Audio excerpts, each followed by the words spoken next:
Hey guys, so I am back with a brand new build, and this is my Gemling Legionnaire Dark Effigy Totem build.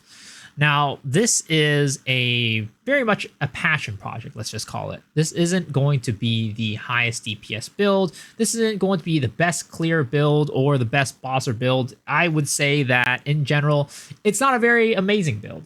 But the thing is, we got it working. And I would give huge props to this YouTuber Doth for kind of pioneering this build. It was actually pretty interesting because I was first starting to get my build together and starting to level it up and wondering like, how am I actually going to scale this? And I was like, I'll figure this out along the way, right? But then, about 2 days into making this build, Doth uploads this video and it's like, well, here are a ton of solutions for how I'm going to be solving the damage problem. Now, I'm not building the exact same build as him. He is going Witch, and I am doing a stat stacking Legionnaire. But a lot of the things that I got from him were very applicable. So if you are interested in a more complete build guide, though it might be a little bit different since it is a Witch, you can go check out his build guide, and that I'm going to link in the description because I did get a lot of inspiration from him. But onto my own build. I am currently level 78, so not very high level, but we are rocking about 500 intelligence, a little bit over 500 right now, right? I do have a kind of weapon swap situation going on, which I will explain in a little bit, but we have a little bit over 500 intelligence, and we have some dexterity for our helmet, which I'll talk about in a little bit as well. Survivability wise, not amazing. 1.8k life, 2.5k ES. We're going to work on that. We don't have any armor or evasion. Again, working on that. But we are rocking 464 spirit to support everything for our totems. This build is very much still a work in progress, but I think it is kind of together enough to me to start showing you guys what this cool build is about. So how this build overall works is you have dark effigy totems, and you have enough spirit in your build to put down 3 at the moment. And whenever you put down a debuff, a chaos damage over time, well, it's not a debuff because it's chaos damage over time dot, your totems will start shooting at them. Normally, you are only using wither totems to really apply wither and not as a main damage source. But in this build, you're able to scale your damage from your totems quite a bit using Archmage and by using crit. Originally, I wasn't going to go crit, but I looked at the numbers and the damage really wasn't there unless I started moving into crit, which I am doing right now. So first, let's take a look at the gems, right? Right now, we are using Dark Effigy Totem as our main source of damage, and we have Ancestral Urgency, Inevitable Critical, Considered Casting, and Arcane Tempo slotted into it. And I'll go over the mechanics of this later, but let's go over the other gems as well. We are using Essence Drain for a source of spreading the damage over time for Chaos, so we can actually, have our totems fire at stuff. We're also running a Blink on our setup. We are running Contagion as well, which has Swift Affliction, Chaotic Freeze, and Magnified Effect. Honestly, Swift Affliction and Magnified Effect are kind of the only things you really need here. And to be honest, even Swift Affliction, you don't really need it because you're not really doing damage over time anyway, so I might just end up replacing this with something else, maybe like Hinder or something. And then we have Eye of Winter. Now, Eye of Winter is going to be a source of a lot of utility for our single target. So Eye of Winter does a lot. So first, it gives crit weakness, right? So since we're a crit build, crit weakness is very, very nice. We're also putting Withering Touch on it because Dark Effigy Totem, while we are scaling lightning damage mainly, does do a fair bit of chaos damage. So being able to do an extraction Wither setup actually is pretty beneficial. We have Unleash, of course, to get more stacks of Wither. And then we also have lightning exposure. So with our Archmage, we are able to get all of our spells to do lightning damage. So when we shock using Eye of Winter, which isn't like super consistent, but still enough, and we plan to get more shock on our tree, you are able to shock and apply lightning exposure onto enemies to make you do more damage. Then we have Conductivity. Since we are doing the majority of our damage with lightning damage, we are not going to be using Despair. So we're using Conductivity with Inspiration, Impending Doom, Decaying Hex, and Heightened Curse. Decaying Hex really is what allows us to get another dot onto the enemies so our totems can fire at them. And then we are using Dark Effigy, as I mentioned earlier. Flame Wall is going to be a source of additional damage when we pop a Flame Wall. In addition to our Dark Effigies, our Dark Effigy will be shooting projectiles through them, and then they will be, in return, adding fire damage to the overall damage of your, like the overall damage. And then we are using Spell Cascade and Fortress on this. And then we have Archmage, of course. This is what really makes our build work. If they gut Archmage, this build might just be really bad. Like, it's not great right now, but if they get rid of Archmage, our build is pretty toast. And then we have Grim Feast. Now, you might have noticed something. You're like, wait a second. You said you run Blink on your build. How are you able to run Archmage, Grim Feast, summon 3 totems, and also have Blink? And it looks like your Blink's not active, right? Well, there's actually something really cool that we can do with our setup.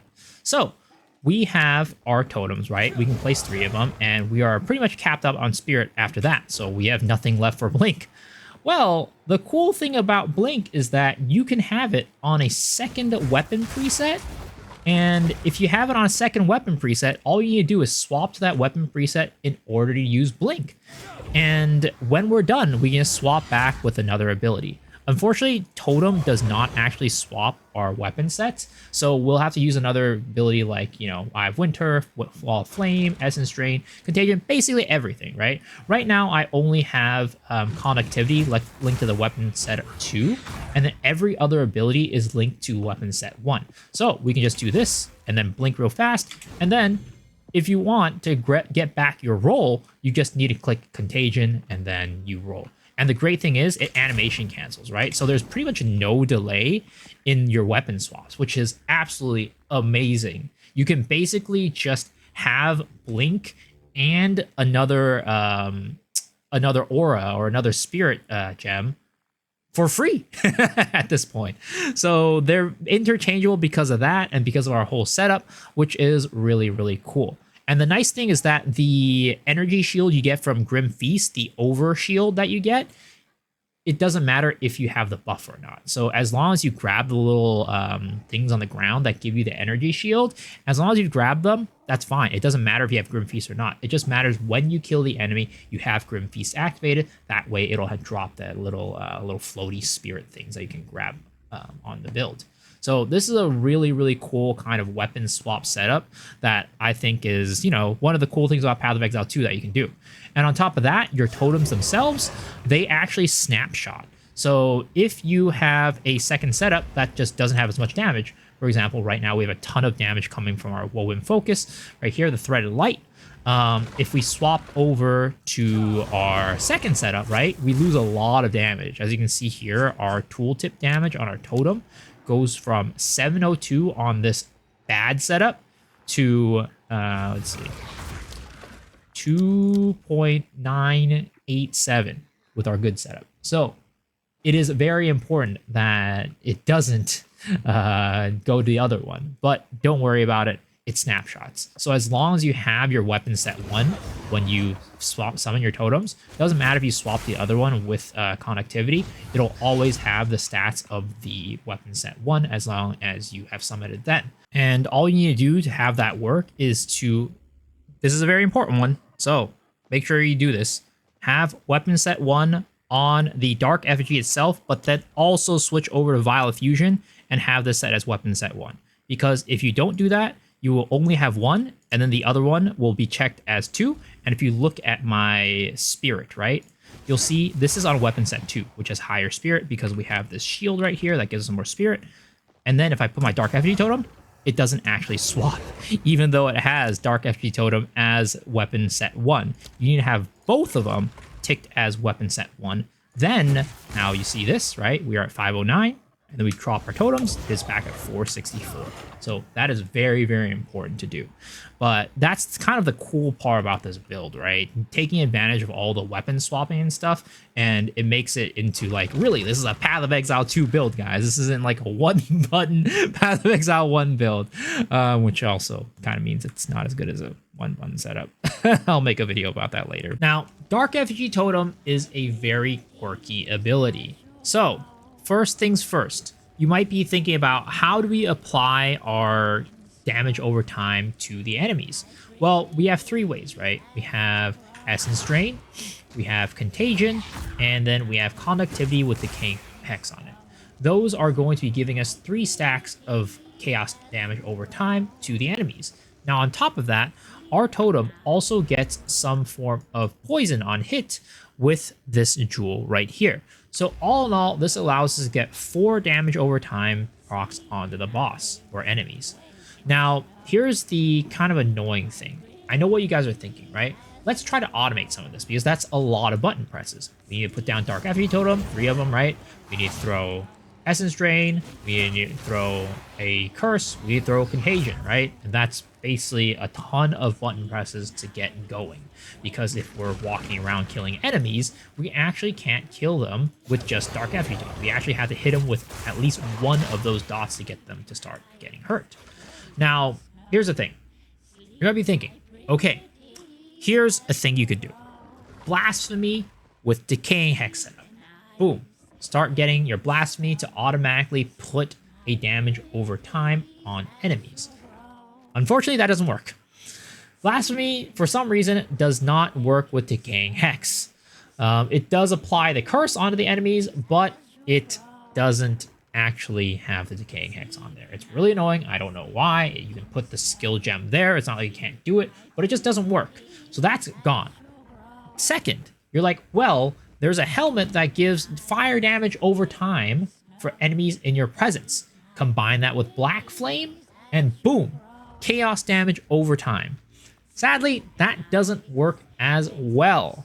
So it means that at this point, there is pretty much no way you can actually automatically apply a chaos damage over time onto the enemies without manually pressing like Essence Drain or Contagion or something. So that's really annoying. Second quirk of this build. Now, you know, Dark Effigy Totem is very weird because it doesn't actually target enemies. If you shoot a thing at the enemy, they will, as you can see, hit the ground. You see those little splashes on the ground? That's Dark Effigy Totem hitting the ground next to the enemy. So it doesn't actually hone onto the enemies at all. It just hits the ground next to them, which means you will need to build in some projectile speed on your build as well. And also we combine it with these Kitoko's current gloves to make sure enemies are electrocuted and stay still. So that's kind of another quirk about this build. You can't actually, like with this just one gem, you're not really scaling speed enough. So I need to find more ways to scale projectile speed. But yeah, so very, very quirky. And also you can't really increase the AoE of the blast on the ground. Like you can put a magnified effect on it, but it doesn't really do much to this impact radius. It barely increases it. So there's not really much you can do other than projectile speed to increase the kind of consistency at which your totem is hitting a moving enemy. And also, of course, pinning it down with your electrocution. So those are some bad quirks. But a good quirk, and the reason why we use Inevitable Critical, is because even if our totem crits the boss, normally, Inevitable Critical makes it so you lose that crit chance that you get from it when you crit. But that doesn't actually happen with Dark Effigy Totem. So let's see if I could kind of demonstrate this. Throw this out, right? It's hitting it. It's really annoying because like it keeps swapping back and forth. But you'll see that the crit never goes down for this setup. It just never does. Trust me on that one. It's hard to show because it keeps flipping back and forth, but trust me, it doesn't. I went to correct your character select on accident. But yeah, it doesn't do it. It doesn't actually go down. So that is working to our advantage in that we always have 100% extra critical chance from that jewel. Or that gem. So that's why we have this whole setup here. And there's probably some more quirks that I'm missing about Dark Effigy Totem, but those are the ones that I'm thinking off on the top of my head. Going into our tree. So right now we only have our 3rd Ascendancy, so we don't have our 4th yet. So we went down this route for our first set. basically we went run 2, right, for our first 2 ascendancies, and then we went here for our third one. The quality on our stuff doesn't really do all that much. The only one that really benefits a lot from quality is Archmage, to be honest. So basically, when you're leveling up, you're not really getting that much of a benefit from quality. So that's why I went down this route for both. Now, that is the Ascendancy. For our tree, we have rejiggered this tree so many times. I've spent so much currency on redoing this tree because the tree, like, resetting is currently bugged. You can't, for me at least, this character, I can't actually reset the entire tree and add my tree back like that. It'll bug out and not work. So I will lose a lot of money every time I do it, even if I redo the same, like, tree nodes along the way, because if it's too big of a reset, it just bugs out and doesn't do it. So right now we are going down straight this way for this node right here, 10% increased attributes. Very, very important. You also get a jewel socket here, which is very nice. The jewels for this build are very important. Then we go up here because we are going to eventually grab these 3 because our helmet is an evasion helmet. So we want to get some energy shield from that. And then we loop up here and then we grab this one, 6% increased intelligence.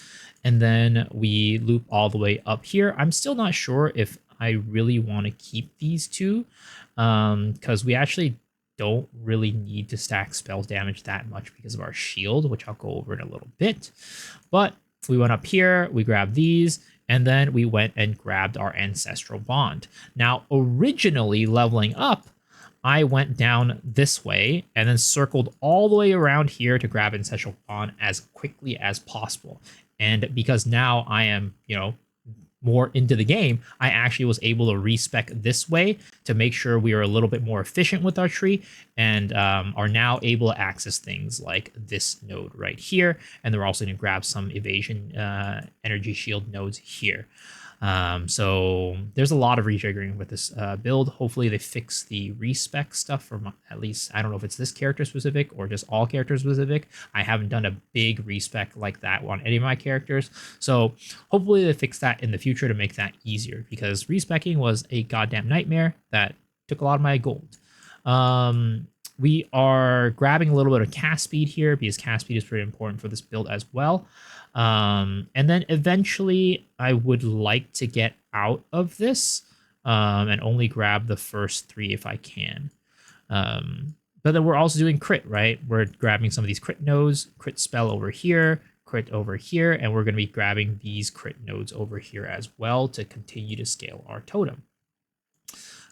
Because I went non-crit and it just wasn't enough damage in my opinion. So we're going to grab a lot of crit damage nodes going forward to try to scale our damage. But we also have a weapon swap setup where we have our curses, our conductivity on our second weapon. So we have these ones, and then we are now working up to grab this one for the area of effect, which is another kind of boost to the just like comfort of the overall build. So that's the tree. Grab as much int as you can from all the nodes, right? This one's very important. Grabbing this one down here is very important to scale our Archmage. And then we're going evasion energy shield. So that's kind of overall. Oh yeah, and we're also taking mind over matter because we have a lot of mana that'll let us soak up a good bit of damage as we continue to scale our energy shield. Eventually, we'll see how much energy shield we have. If I think that I have enough energy shield to sustain without having mind over matter, we might take it off. But honestly, our mana sustains pretty fine. But we are using everlasting gaze, which is kind of expensive for one, but also prevents us from getting more offensive stats on it. So if I can afford to take off this mind over matter and eventually take off this amulet, that would be really good for the offensive ability of this build. But that's about it for the passive tree. It'll probably evolve even more the next time I do an update on this, but that's what we have so far. And as I mentioned, jewels are very, very important.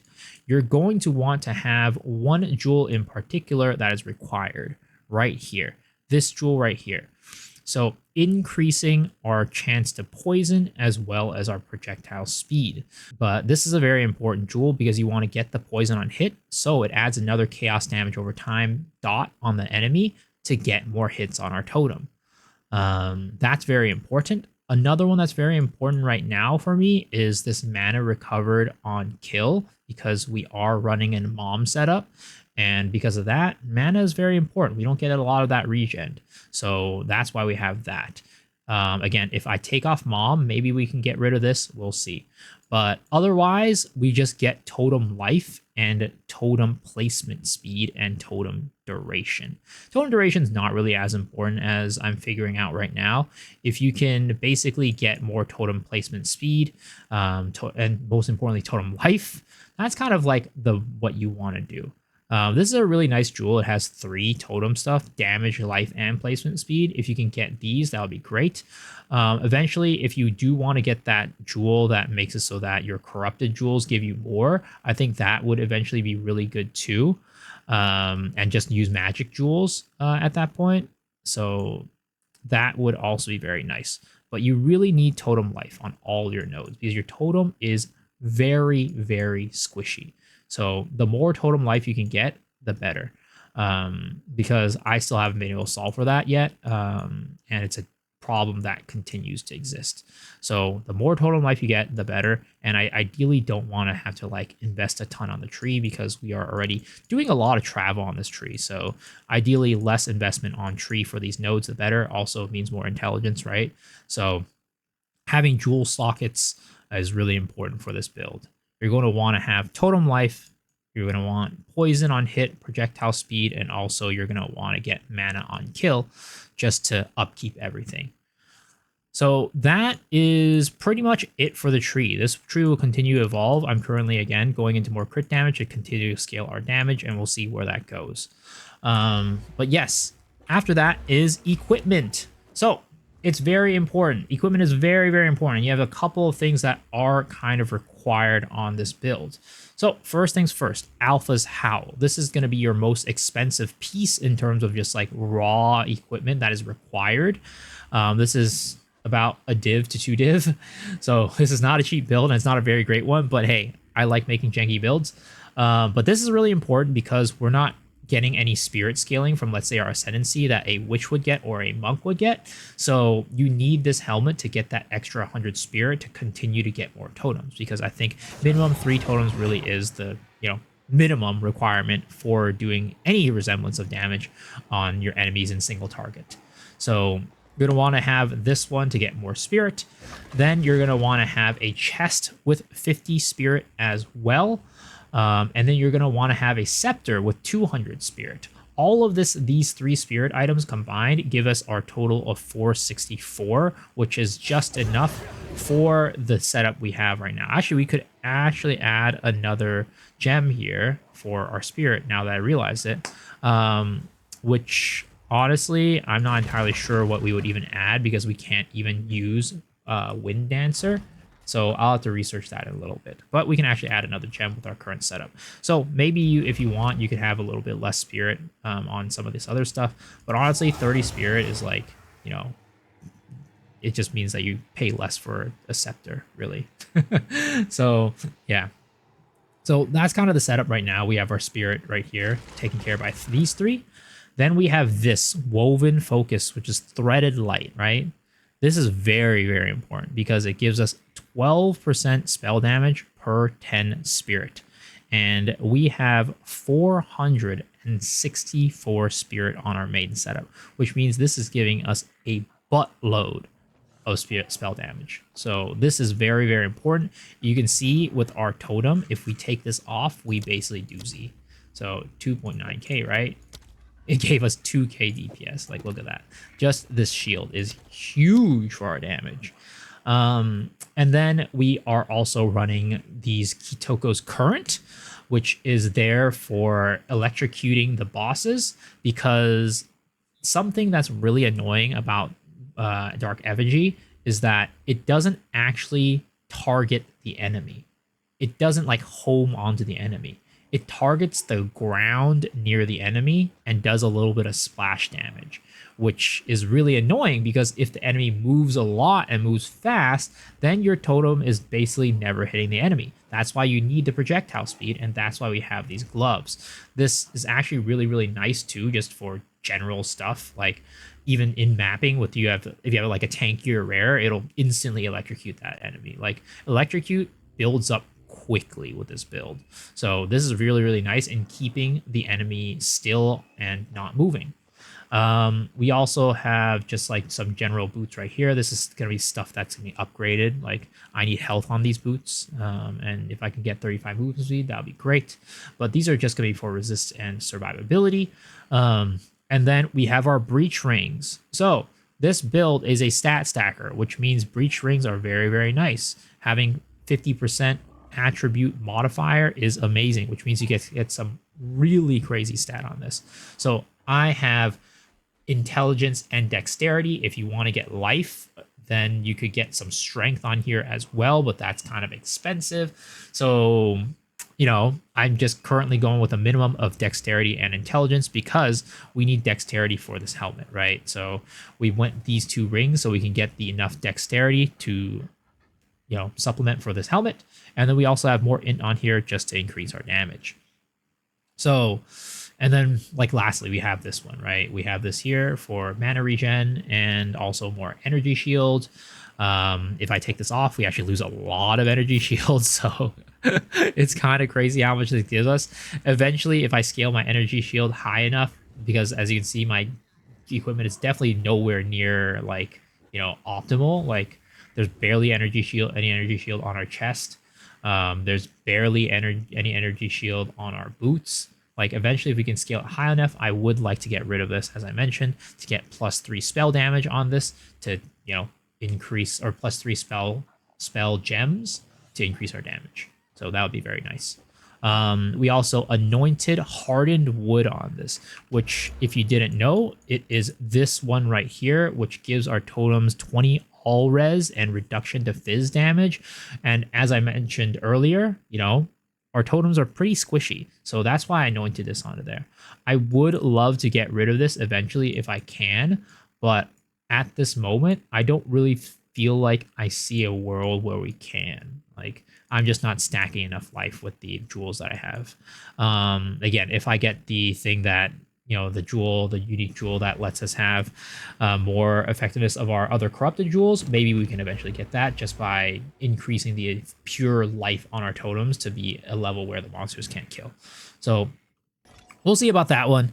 But that is our equipment so far. We are not anywhere optimized on this, so, you know, this can definitely grow. Oh yeah, also, again, our secondary, another scepter with high spirit, and we just have this shield, just have more spirit. You really don't really care too much. You just need enough to have blink. So that's kind of why we have the second setup here, and it's also for our curses. So yeah, that is this build. Right now I'm doing not very high maps, tier 8s. I could probably go up to like tier 10s, but maybe cap out of that. So we're still working on it, still making it better. Again, if you want to see a completed build, go watch Doth's video. He is able to do like tier 16 +4s and like, you know, do like Zesh and like all of these other bosses. So that is more of a complete build. This is a work in progress that we are, of course, using as a Gemling, so it's a little bit different than his. But yeah, hopefully you guys enjoyed this video and want to see, you know, are looking forward to my completed build for this. So if you are, stay tuned and hit that sub button to 1, support the channel, and also 2, get it at notifications when I do eventually upload that. I'll probably upload it sometime in the next couple days or next week or something like that. So there it is. And also, I stream every single night on twitch.tv/MisoXshiro starting at 10 p.m. PST. So I'd love to see you guys there. But if not, hopefully I see y'all on the next video. All right, guys. Peace out.